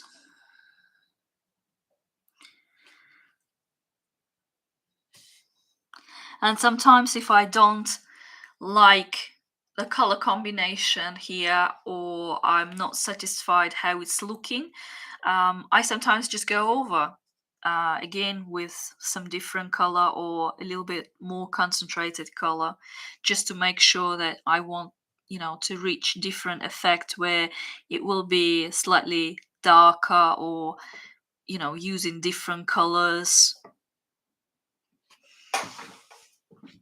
Okay. What's next?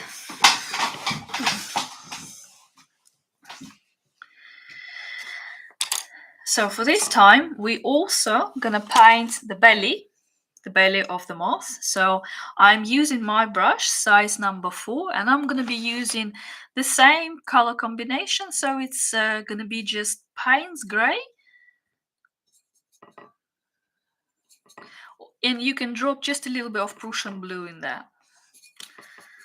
And we're just gonna paint each segment separately. So I'm gonna start in the middle here, and I'm gonna start with left, applying it to the bottom side of that segment, and then I'm gonna wash my brush. I'm gonna dry it against the tissue, and then I'm gonna make it smooth, so like blending together, and then finish it like this. And then I'm gonna scoop some more color and add it to some of the edges. As you can see, that's like it's bleeding inwards. And then we're gonna miss this spot, and we're gonna paint this spot, because if we paint this, these two will blend together. So I want sharpness in between those.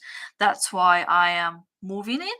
Not moving it, sorry. That's why I'm leaving it for a little bit, and we're gonna paint this area. So I'm gonna start with the left. I'm using the same color combination, just painting a line, washing my brush, drying it against the tissue, and then I am just moving this color in this small segment, and then just with the tip of my brush I get some more color, and then I am applying it just to the corners to give this effect of depth, like this.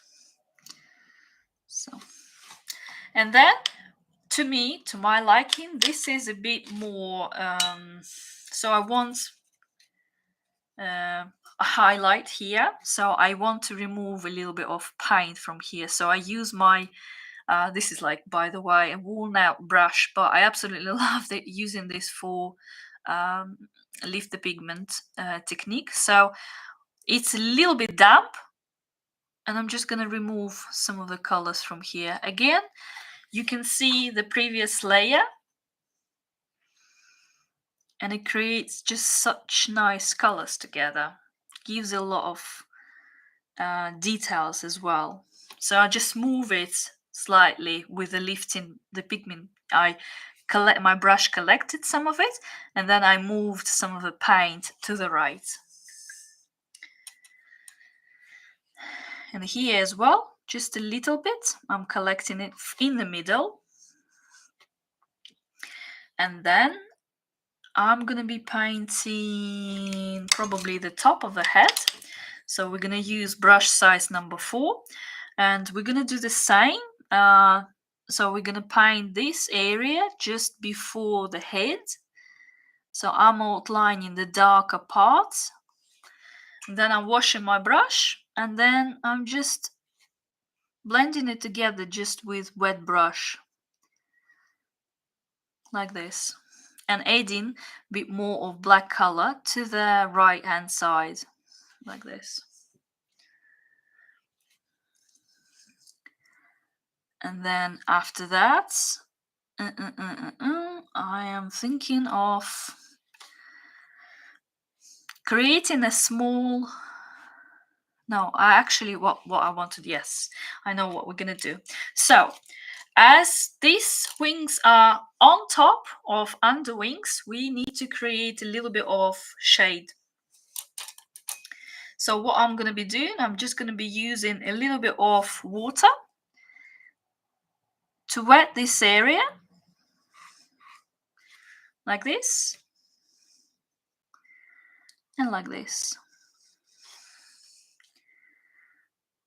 And then I will be using just a little bit of black, Payne's grey, just to go and create a shadow. And the same is here.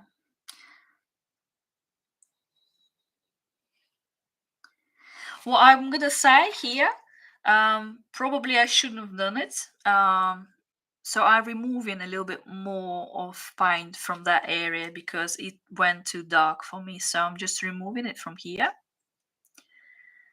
But then it creates not very nice effect. So what I'm doing with my wet brush, I'm just collecting this excess paint and moving it at the same time to the right side. And then to make it even, I'm just with my clean brush, and it's not dripping with water, I'm just merging it together, so all the color that was going to be traveling from this side, it won't create a hard line in between. That's why I'm doing this. And it's the same for this one. So with my wet brush, I'm just making sure that I went all the way like this, and I'm just adding water here. So it's nice and blended. And then I'm gonna wait a little bit longer till it goes slightly damper, and with my thinner brush I'm gonna premix, and I'm gonna use like lamp black, or you can use paint gray, but you can see on my palette it's a lot more concentrated. So, and I'm just gonna drop this just next to the edge like this.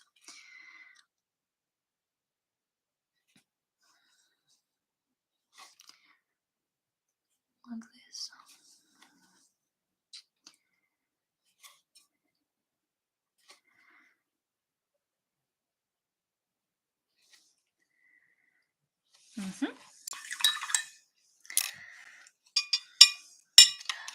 I hope you're doing well.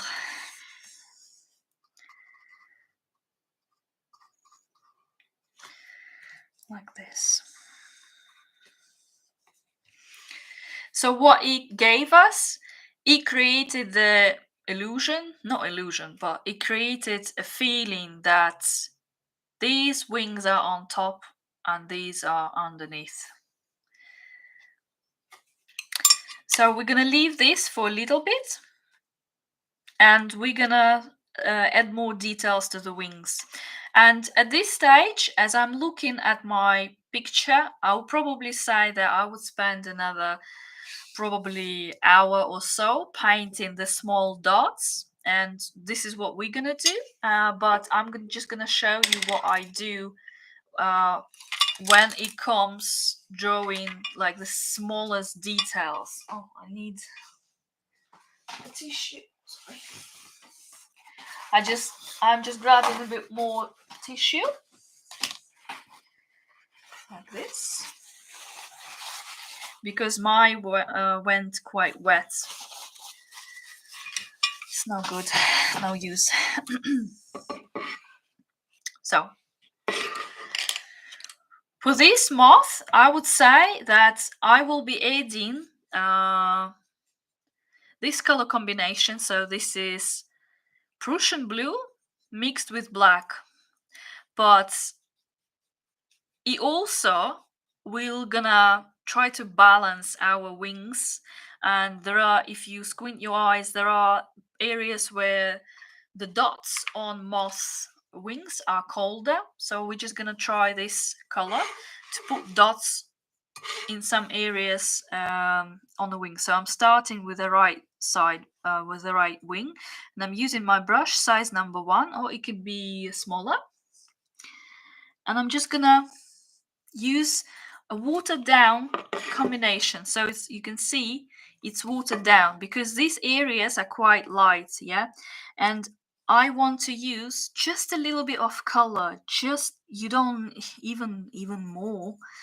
You see here, I'm just dropping more and more water here, so it's very weak. And I'm just going to be painting like dots on the wings. I normally would do to this moth, I normally would go and do 2-3 rounds of different dots and different color combinations.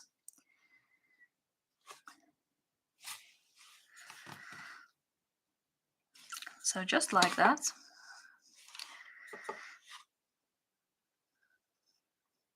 You can use smaller brush, but yeah, size number 1 is okay. It's okay to use.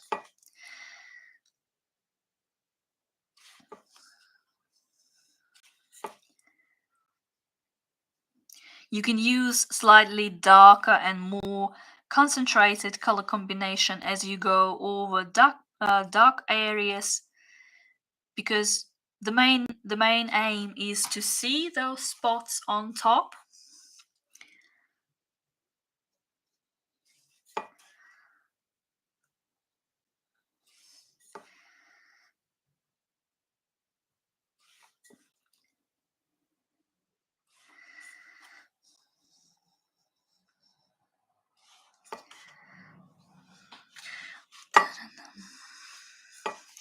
So be careful.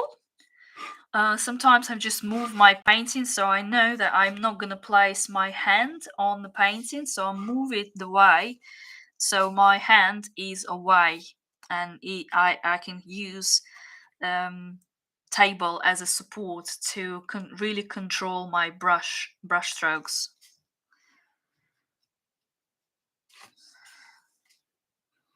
So yeah, placing dots.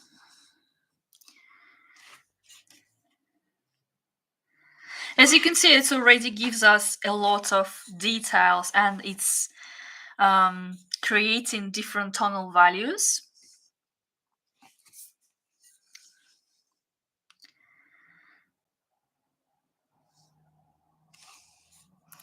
Some people will want to use a perfect dots when they use their brush, and it's all to do with the type of the brush and with the position of your hand. As you can see, my dots here, they are in between of the brush strokes and the dot, so they're slightly longer, they're not round. But if you want to create dots, what I learned, I'll show you in a second. So what I learned, I use some worn out brushes which were very pointy in the beginning, as you can see, but with time they really stop doing what they're supposed to be doing, so they're not very pointy. But they created a really nice tip that is actually better than on a perfect new brush. So I use sometimes worn out brushes, small brushes, to create perfect dots. Just a tip. Just a tip. So I'm carrying on with my brush size number 1, and I'm using very watered down color combination of Payne's Grey and Prussian Blue.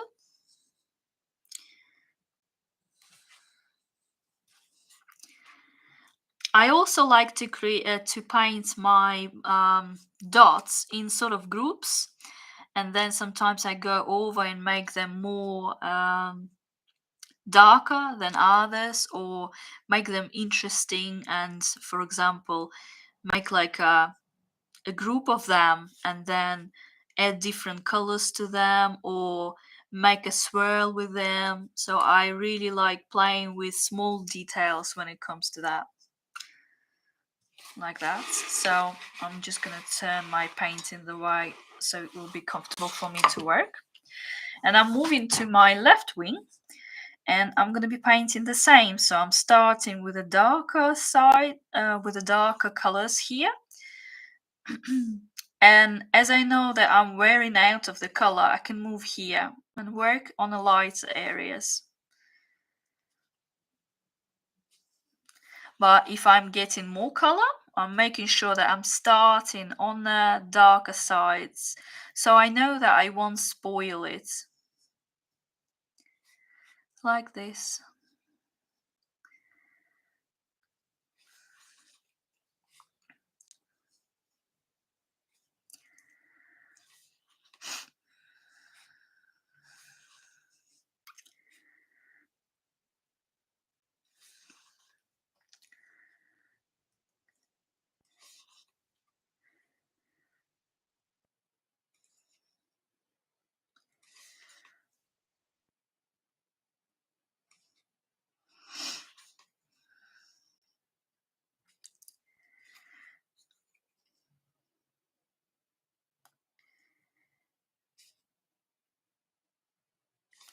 So it's a very weak color, and as I go closer to my highlights, it's just very weak, very light. Because if I will be using really dark spots to go over, it will cover the effect of the highlight, so it will spoil the effect of, different tonal values. Where you place lighter brush strokes on the lighter areas, you actually supporting the idea of them being quite bright.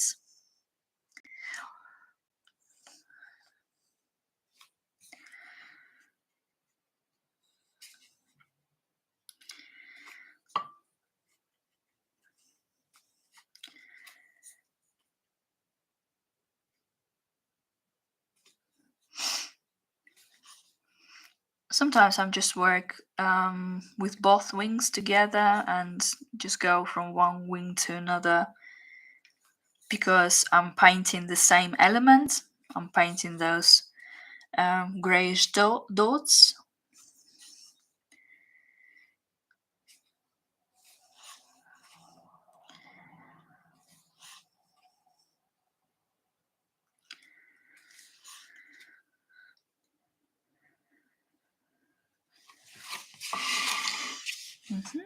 Like this.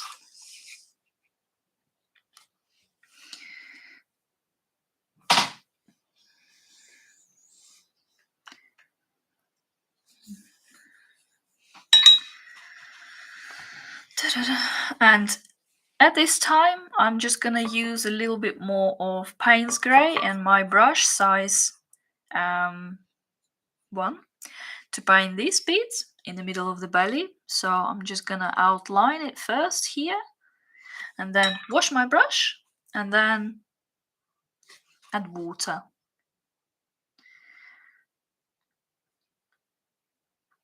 Like this.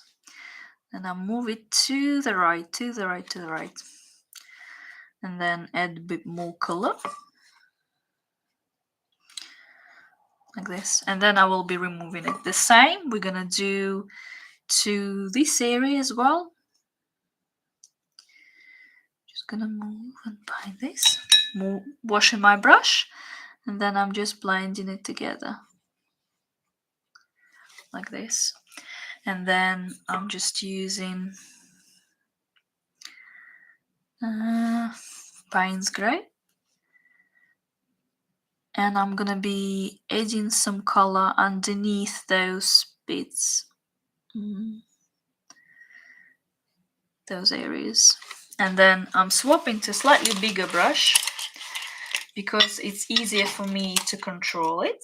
So I'm going to be using brush size number 4. And when I apply this color, then with a wet brush, I'm just blending it together. And here I'm just moving the color so all the area is covered, and also I'm just creating a slight shadow here. Slight shadow. And then I am getting more of the Payne's Grey. As you can see on my palette, it has more paint and less water. And I want to take this opportunity to just outline the wings. Be careful where you place your hand to go and separate the wings. With the tip of my brush, I'm just separating the wing using Payne's Grey. And then where the belly as well, create like a V line, like here, V line, you see? And at this time, I'm going to be using, so I added water to my palette where I have Payne's Grey. And because these areas are already wet, I'm just going to paint lines, just like that. And they will be quite weak line, and they will be like vertical, so I'm just gonna place them that way. And I know that I am not using a lot of color, because as I'm pulling the color from here to here, it wears out here, so you are getting a little bit of that color combination, and this starts up, and then you start with slightly shorter brush strokes, and as you notice that it's wearing out, you are starting to produce a longer lines like this. Longer lines, and then you can go over. And the same you're gonna do with the other wing. So I'm using more color to work towards the blue line, and so that my brush strokes are shorter, because I know that I want combination of color there to be a bit more concentrated. You see, they're shorter. And then I'm adding a little bit to the left hand side, a bit more.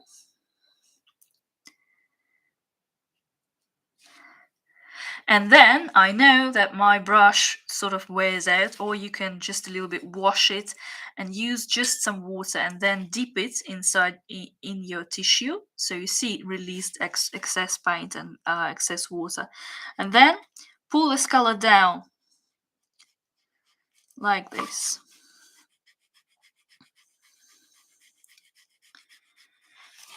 Turn it.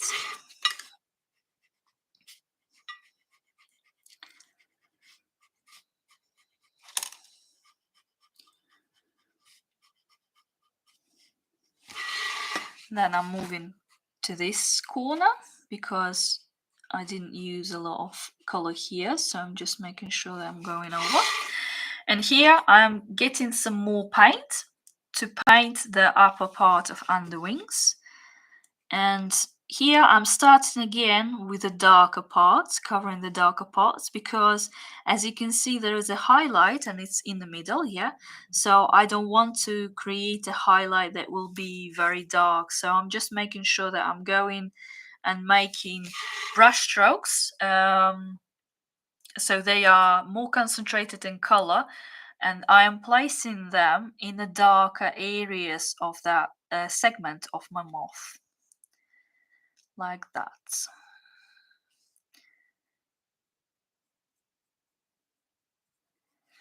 Yeah, so, and we left the highlights. So now I'm washing my paint and I'm washing my brush, dry against the tissue. And then I am getting, I'm going to show you, just a weaker combination of the same paint. So it's diluted Payne's grey. And I'm just going to go over. And as you can see, it's very, very, very weak, just to cover this highlight, but at the same time I'm not spoiling it, just like that.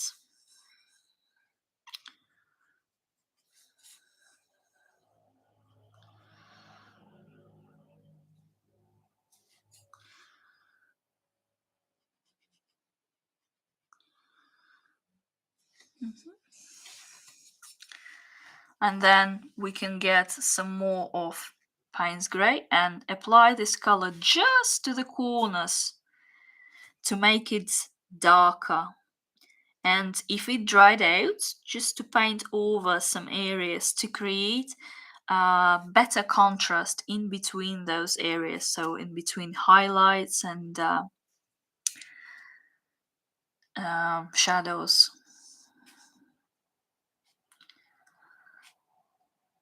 like this. I'm washing my brush, and as you can see here, I feel that here is a hard gradient. So with my brush, dry brush, I'm just pulling it back or mixing it together, or you can do it with a bigger paint or with a bigger brush, just to remove, just to make it a little bit smoother if you don't like the effect or if it's gone too dark, just like this. Yeah.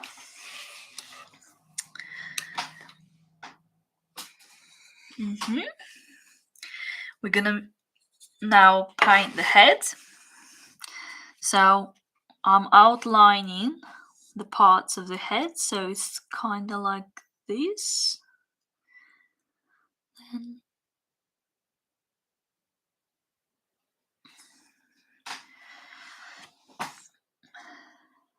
just gonna start around the right eye, adding color, and then I'm washing my brush, and I'm just gonna add some water.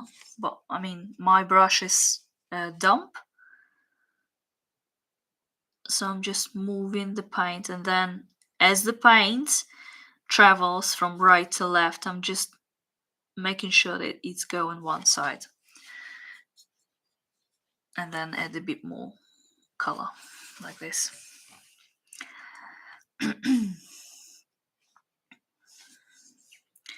And then at the same time, so I'm using Payne's Grey. This is a combination. This is the consistency. So I'm going to apply some darker spots on the body of the moth. So I'm just going to place just this Payne's Grey.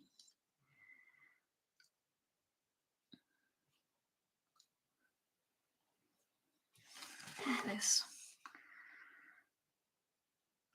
I'm actually going to swap to the smaller brush. So I'm going to be using brush size 20.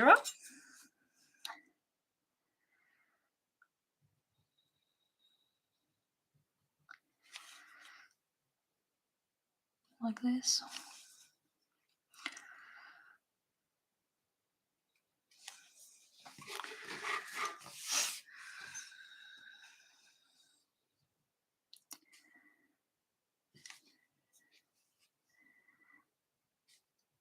And here, this area is a little bit damp, but it's already on the border of drying out, so I'm just adding a little bit more.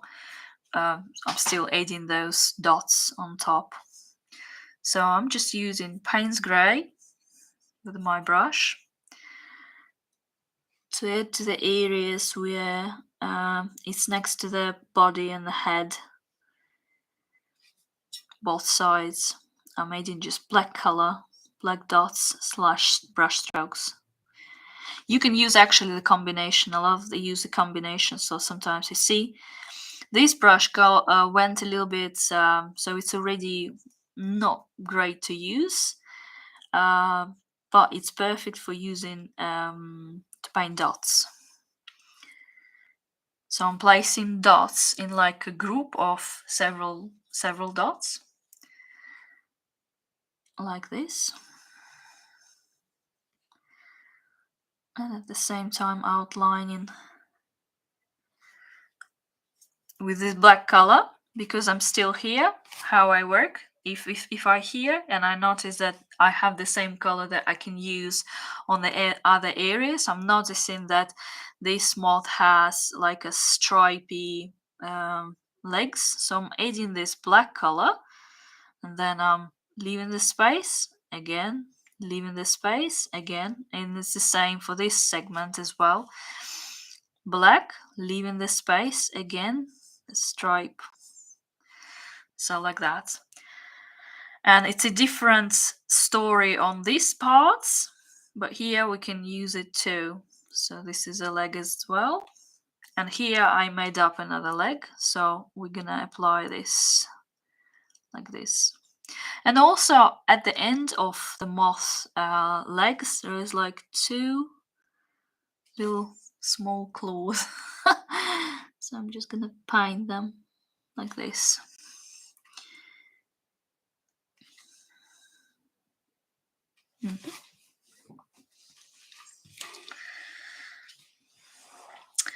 Okay.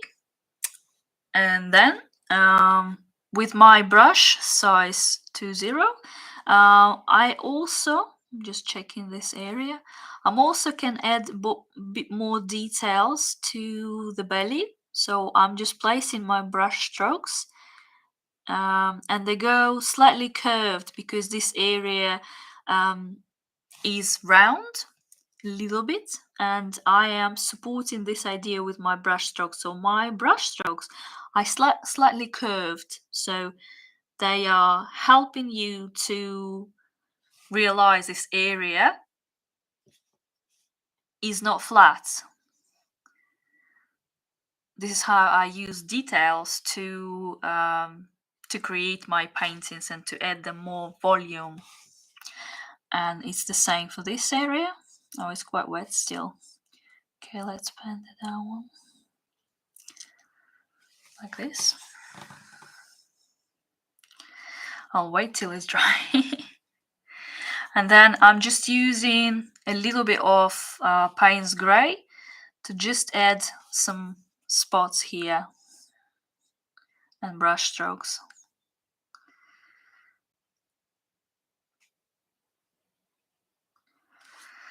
Normally, I would spend a good couple of hours on brush strokes. It just depends what effect you want to achieve. But yeah, you can definitely say that I'm a little bit trying to rush here, just because I don't have these 4 hours to paint and have a live stream for 4 hours. So like that. But I hope that I am giving you the right idea and you understand and you learn something. Did you learn anything new today? Was it helpful? Let me know. So I'm just placing Payne's Grey dots. Again, I'm going darker as I paint my wings, because they become, they become darker and they give more details and they give more tonal values, and they create this contrast between the lightest parts and the darkest parts. So it's just nice for our eyes to see. Again, Payne's Grey.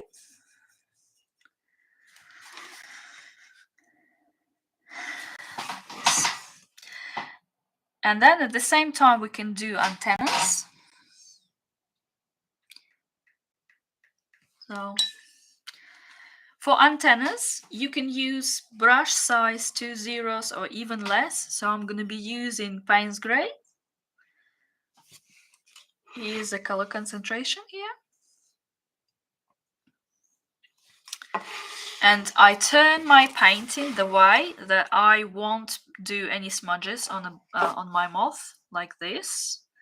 And then I will test it on my paper before I apply it, because again, on these tiny details you have to be certain how you apply all the details. So I'm just testing, is it okay for me to use? Is it enough? I think this one is definitely will be okay. So I'm gonna cover one of my antennas, I mean two, but start with one, and I'm gonna start applying just brush strokes that goes across the antenna like this. I don't leave a lot of space in between of them, and then when I get more color, I'm making sure that I don't have a lot of it. So you can always test on your piece of paper and double check it if you're not sure.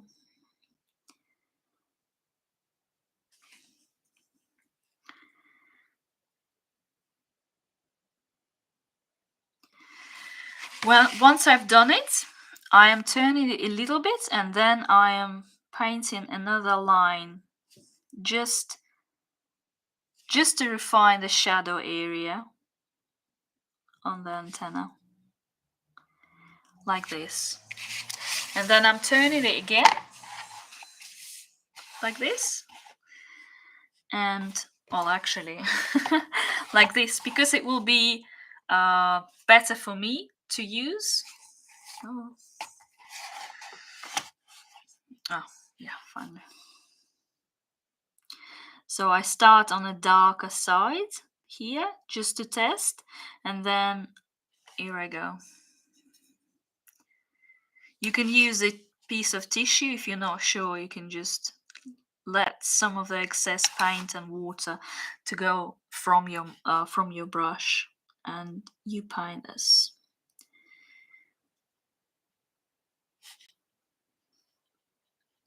Again, not all the moths have the same pattern on their antennas, so you just have to be vigilant and see how it's built. And then I'm using a very weak Prussian Blue just to go over this side, because here you can barely see where's the other side, just to refine it really, like this. Yeah.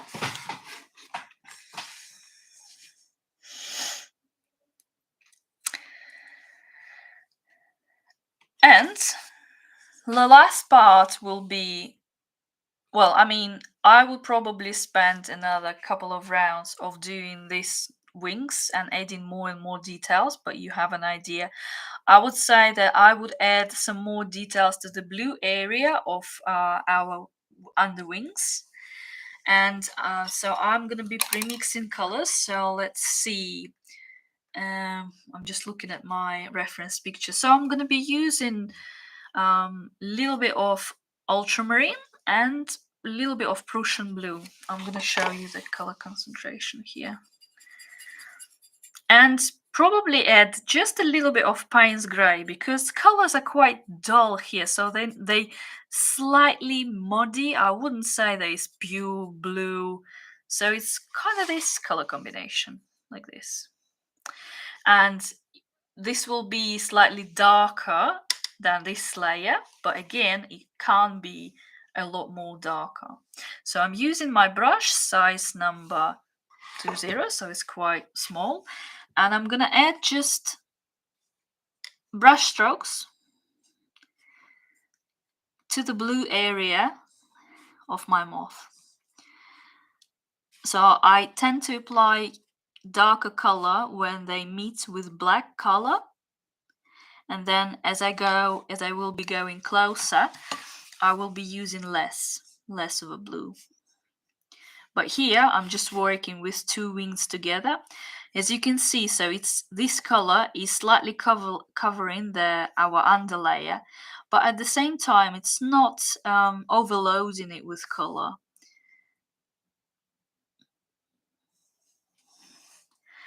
Then I'm using just water and doing it like this.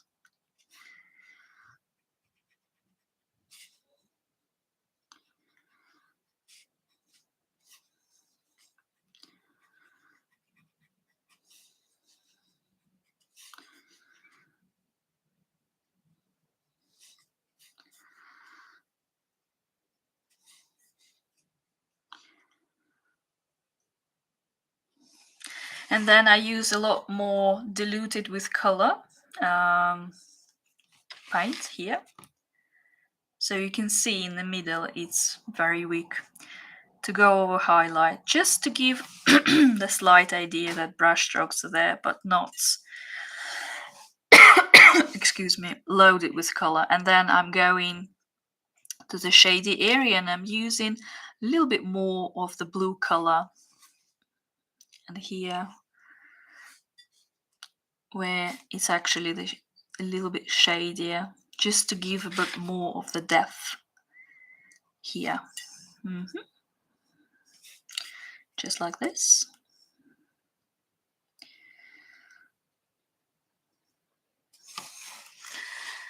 Yeah.